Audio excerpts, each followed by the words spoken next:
नमस्कार साथियों। तो कैसे हैं आप लोग? उम्मीद है आप लोग अच्छे होंगे, मस्त होंगे, स्वस्थ होंगे। तो आज जो है हम आपको कराने वाले हैं क्लास 12th के लिए निबंध, जिसका नाम है भ्रष्टाचार, कारण और उसके निवारण। तो आइए बिना देरी के वीडियो को स्टार्ट करते हैं। तो सबसे पहले हमें लिखनी होती है प्रस्तावना, जिसके आपको मिलते हैं 2 नंबर। तो प्रस्तावना में है, भ्रष्टाचार किसी काल या स्थान से संबंधित नहीं है। इसकी जड़ें समाज में गहराई तक छाई हुई हैं। आजकल भ्रष्टाचार के लिए दो बातें होना आवश्यक है। कोई कर्मचारी गैर कानूनी रूप से कोई उपहार स्वीकार करता हो, तथा द्वितीय यह है कि वह कोई विशेष पद पर आसीन हो। भ्रष्टाचार रूपी वह नासूर आज बड़ी तेजी से पनप रहा है। तो प्रस्तावना क्या है भ्रष्टाचार की? कि इसमें जो है दो बातों पर सबसे ज्यादा ध्यान दिया जाता है। पहली, कि कोई भी भ्रष्टाचारी जो है गैर कानूनी तरीके से कोई भी उपहार लेता है या पैसे लेता है, तो ये भी भ्रष्टाचार है। और दूसरी बात यह है कि कोई विशेष पद पर होने वाला व्यक्ति, जैसे कि आईएएस हो, आईपीएस हो, या फिर कोई नेता हो, और ये भी जो है भ्रष्टाचार के रूप के कारण बनते हैं, क्योंकि ये भी जो है रिश्वत लेते हैं।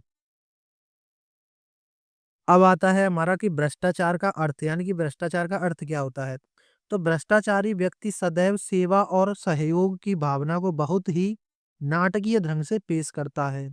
सही मायनों में वह इस सबसे बहुत दूर होता है। संभ्रांत कहे जाने वाले व्यक्ति जब सामाजिक हितों को त्याग कर व्यक्तिगत स्वार्थी को प्रधानता देने लगते हैं, अनुचित लाभों की आशा से समाज में कानूनी विरोधी यानी कानून विरोधी साधनों को अपनाते हैं, तो यही सार्वजनिक जीवन में भ्रष्टाचार कहलाता है। यानी कि भ्रष्टाचार का अर्थ क्या होता है कि सदैव जो सेवा में सहयोग और भावना को जो नाटक के ढंग से जो है पेश करता है, जैसे कि कोई अच्छा बनने का नाटक करता है, लेकिन वो भी जो है भ्रष्टाचारी होता है।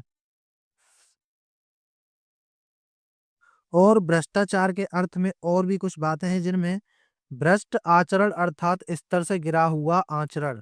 प्रत्येक देश, जाति, धर्म अथवा समाज के कुछ पूर्व निश्चित सामाजिक, धार्मिक, नैतिक आदर्श व मूल्य होते हैं। इन्हें तोड़ना ही भ्रष्टाचार कहलाता है।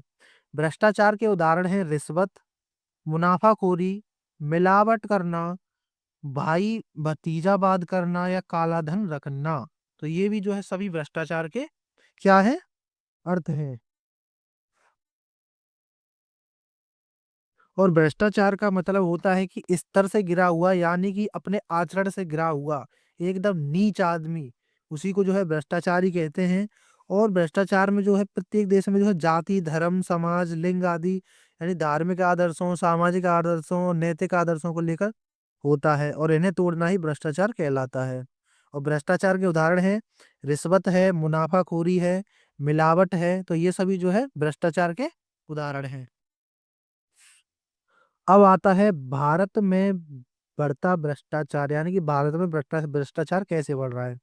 तो भारत में भ्रष्टाचार की समस्या देशव्यापी बन गई है।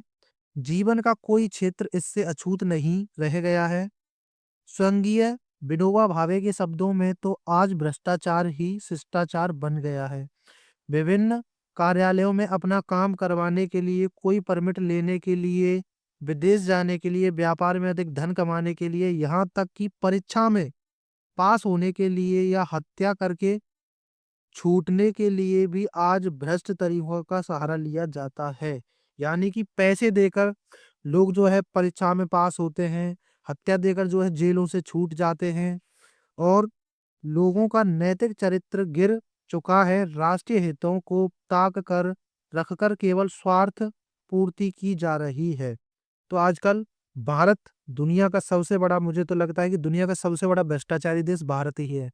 ये मैं अपने दिल से बता रहा हूँ, क्योंकि भारत में इतना ज्यादा भ्रष्टाचार है। अगर आप किसी कांस्टेबल के पास जाओ, अगर वो भी आपसे रिश्वत लेता है, कोई ट्रैफिक वाला आपसे छोड़ने के लिए भी 100 रुपये लेता है, तो भी आपको छोड़ देता है, चालान नहीं करता। हालांकि आप जो है हेलमेट लगाते हैं तो आपका चालान नहीं होता है। लेकिन फिर भी कुछ ऐसे भ्रष्टाचारी लोग हैं इंडिया में, इतने ज्यादा गिरे हुए नीच लोग हैं, कि वो जो है पैसे के लिए कुछ भी करने के लिए तैयार हो जाते हैं। और आजकल तो आपने देखा होगा कि काफ़ी सारी ऐसी सरकारी नौकरियाँ भी हैं जिनमें भ्रष्टाचार यानी कि पैसे देकर जो है लोगों को लगाया जाता है। वो जो है पैसे को लेकर जो है लोगों को लगाते हैं। और अगर आपको जैसे कि विदेश जाना है तो उसमें भी जो है कुछ लोग जब पैसे खाते हैं। व्यापार में आपको अधिक धन कमाना है तो भी आपसे पैसे लिए जाते हैं। यहाँ तक कि जो बच्चे कुछ ऐसे होते हैं जो अच्छे पढ़ाई में नहीं होते हैं, वो भी जो है पैसे देकर घर बैठे ही पास हो जाते हैं। अब आते हैं भ्रष्टाचार के कारण, तो भ्रष्टाचार के कारण क्या हैं? तो भ्रष्टाचार के कुछ प्रमुख कारण निम्नवत हैं जिनमें पहला है चुनाव प्रणाली का दोषयुक्त होना, दूसरा है शिक्षा का स्तर यानी कि शिक्षा का गिरता हुआ स्तर, और तीसरा है निम्न कोटि का साहित्य, चौथा है चलचित्र, पांचवा है दूरदर्शन, और पश्चात्य प्रभाव, भ्रष्ट मंत्री एवं शासक, उच्च जीवन स्तर की लालसा और राष्ट्रीय चरित्र का अभाव। तो ये सभी जो है भ्रष्टाचार के कुछ प्रमुख कारण हैं। चलचित्र का मतलब होता है वीडियो, यानी कि किसी की वीडियो बनाकर उसको जो है ब्लैकमेल करना। ये सारे जो है सभी भ्रष्टाचार के जो है कारण हैं। अब हम देखते हैं भ्रष्टाचार को दूर करने के उपाय, यानी कि भ्रष्टाचार को दूर अपने करने के उपाय क्या-क्या हो सकते हैं। तो भ्रष्टाचार को दूर करने के उपाय निम्नलिखित हैं जिनमें सबसे पहला है उच्च शिक्षा का प्रसार। तो भारत में भ्रष्टाचार सबसे अधिक शिक्षित वर्ग में है, अतः सबसे पहले शिक्षित वर्ग के नैतिक स्तर को ऊंचा उठाया जाना चाहिए। बालकों को नैतिक एवं आध्यात्मिक शिक्षा के साथ साथ धार्मिक शिक्षा भी अवश्य देनी चाहिए। यानी कि हमारे देश में आप जानते हैं कि धर्म धर्म तो लोग करते हैं लेकिन धर्म का पालन कोई करना जानता ही नहीं है, क्योंकि असली धर्म का मतलब होता है कि सच्चाई का सत्य देना हमेशा, यानी कि सच्चाई का साथ देना। तो आपने देखा होगा कि भारत में सबसे ज्यादा भ्रष्टाचार होता है वो शिक्षा में होता है, क्योंकि शिक्षा में जो है आप लोग जो है पैसे देकर पास हो सकते हैं, घर बैठे आप डिग्रियां ले लो। भारत इतना ज्यादा शिक्षा के मामले में इतना स्तर गिरा हुआ है भारत का कि किसी भी देश का गिरा हुआ नहीं है। यहाँ तक कि हमारा देश ही एक ऐसा पहला देश है जहाँ पर शिक्षा पर जीएसटी लगी हुई है, जबकि शिक्षा पर जीएसटी नहीं होनी चाहिए। और भारत में जो है सबसे पहले अगर हमें भ्रष्टाचार को दूर करना है तो हमें उच्च शिक्षा का प्रसार करना होगा। और बच्चों को जो है आध्यात्मिक शिक्षा के साथ साथ जो है धार्मिक शिक्षा भी अवश्य देनी चाहिए। धार्मिक शिक्षा का मतलब ये नहीं होता कि आप हिंदू मुस्लिम करो, हिंदू मुस्लिम कुछ नहीं होता, बल्कि धार्मिक का मतलब होता है कि एक दूसरे का अच्छे से साथ देना, ना कि कोई भ्रष्टाचार करना। लेकिन आजकल के नेता तो बच्चों को जो है हिंदू मुस्लिम कर करके ही लोगों को लड़ा रहे हैं। और अब हमारा नेक्स्ट आता है समाज कल्याण संस्थाओं की स्थापना, यानी कि हमें जो है समाज में कल्याण संबंधी कुछ स्थापनाएं करनी चाहिए, यानी कि समाज कल्याण के लिए कुछ संस्थाएं, जैसे कि भ्रष्टाचार को रोकने के लिए समाज कल्याण संस्थाएं सहयोगी सिद्ध हो सकती हैं। अतः आवश्यकता इस बात की है कि प्रत्येक नगर व गांव में ये संस्थाएं स्थापित की जाएं। यानी कि समाज कल्याण संस्थाएं जो है प्रत्येक गांव और शहर में जो है अवश्य होनी चाहिए, ताकि ये जो है भ्रष्टाचार को काफी कम कर सकें। अगला आता है प्रशासकीय सुधार, यानी कि प्रशासन में जो है कुछ सुधार होना चाहिए, जैसे कि प्रशासन में व्याप्त भ्रष्टाचार को समाप्त करना आवश्यक है। जो व्यक्ति रिश्वत लेते हैं उन्हें तुरंत नौकरी से हटाना चाहिए। प्रशासन में व्याप्त भ्रष्टाचार को दूर करने के लिए कर्मचारियों को पर्याप्त वेतन दिया जाना चाहिए। और अब आता है इसमें राजनीतिक नेताओं के नैतिक स्तर को ऊंचा उठाना चाहिए। यानी कि भ्रष्ट राजनेताओं के द्वारा भी कई प्रकार के भ्रष्टाचार होते हैं। मतदान में तो अनेक भ्रष्ट तरीके अपनाए जाते हैं। जो व्यक्ति चुनाव जीतकर सत्ता में आ जाते हैं वे चुनाव प्रचार में व्यय की गई राशि अनुचित साधनों से वसूलने का प्रयास करते हैं। इस प्रकार अपने लाभों को देखते हुए लोग दल भी बदल लेते हैं। अतः सरकार द्वारा इस प्रकार के कानून बनाए जाएं कि नेता जो लोग होते हैं वो दल ना बदल सकें।